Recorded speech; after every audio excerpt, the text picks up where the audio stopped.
عزیز سامعین السلام علیکم۔ آج کے عبرتناک واقعہ باغ والوں کا ہے۔ یہ باغ والے کون تھے، باغ کہاں تھا، اور اتنے نیک بخت اور عبادت گزار لوگوں پر اللہ تعالیٰ نے اپنا عذاب کیوں نازل کیا؟ سامعین کرام، رسول اللہ صلی اللہ علیہ وسلم کے ہجرت فرمانے کے بعد مکہ معظمہ کے مشرکوں پر اللہ تعالیٰ نے قحط بھیج دیا تھا۔ قحط کی وجہ سے بہت تکلیف اٹھائی گئی۔ اس کے بارے میں فرمایا کہ ہم نے مکہ والوں کو آزمائش میں ڈالا جیسے کہ باغ والوں کو آزمائش میں ڈالا تھا۔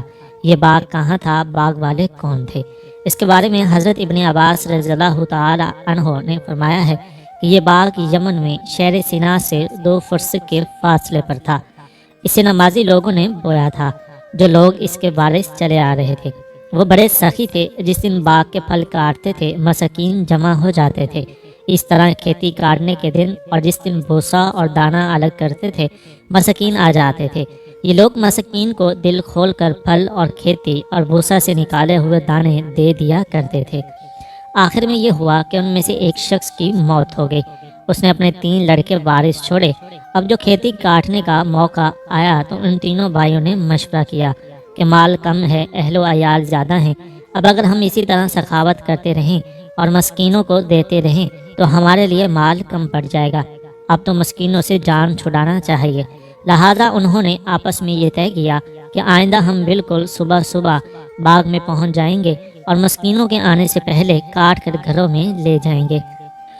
مشورے سے آپس میں یہ باتیں طے کی اور قسمیں بھی کھائیں کہ ہم ضرور ایسا کریں گے، لیکن انشاءاللہ کسی کے منہ سے بھی نہ نکلا۔ اول تو مسکینوں کو محروم کرنے کی قسم کھائی، دوسرے انشاءاللہ کہنا بھول گئے۔ لہذا اللہ تعالیٰ نے راتوں رات اس باغ پر آفت بھیج دی۔ انہیں پتہ بھی نہ چلا کہ باغ کا کیا بنا۔ رات کو جو آفت آئی تو وہ کھیتی ایسے ہو گئی کہ پہلے سے کاٹ دی گئی ہو۔ اسی کو فاصبحت کالصریم سے تعبیر فرمایا گیا ہے۔ وہاں پہنچے تو کچھ بھی نہ پایا۔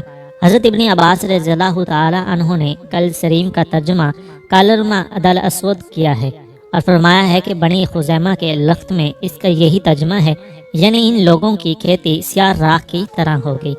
صبح کو یہ لوگ اٹھے تو آپس میں ایک دوسرے کو بلایا، آؤ اگر تمہیں اپنی کھیتی کی پیداوار پوری لینی ہے تو، اور مسکینوں کو کچھ نہیں دینا ہے تو صبح صبح چلے چلو اور جلدی چلو، ورنہ عادت کے مطابق مساکین آ جائیں گے۔ چنانچہ یہ تینوں بھائی چل دیے۔ چلے جا رہے تھے اور آپس میں چپکے چپکے یوں کہہ رہے تھے کہ دیکھو آج ہم تک کوئی مسکین نہ پہنچنے پائے۔ جو کچھ مشورہ کیا ہے اس پر قابو پانے کی کوشش کرو اور اپنے مال کو اپنے قبضے میں کر لو۔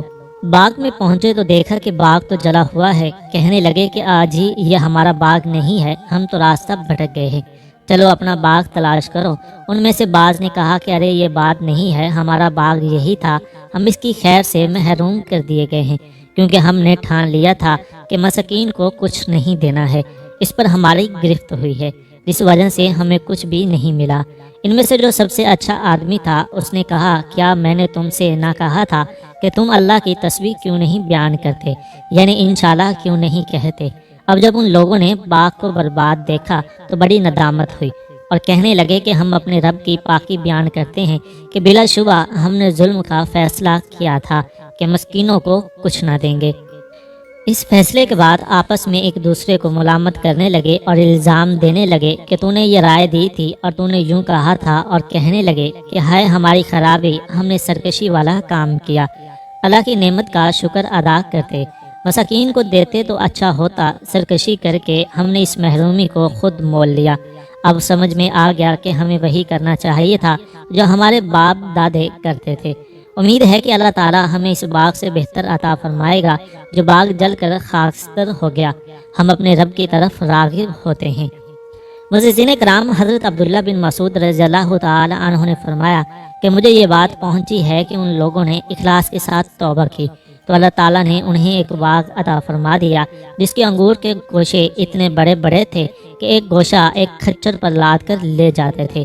آخر میں فرمایا، کذالک العذاب، اس طرح عذاب ہے جو شخص ہمارے حدود سے آگے بڑھتا ہے اور حکم کی مخالفت کرتا ہے، ہم اسے اسی طرح عذاب دیتے ہیں، اور البتہ آخرت کا عذاب بہت بڑا ہے۔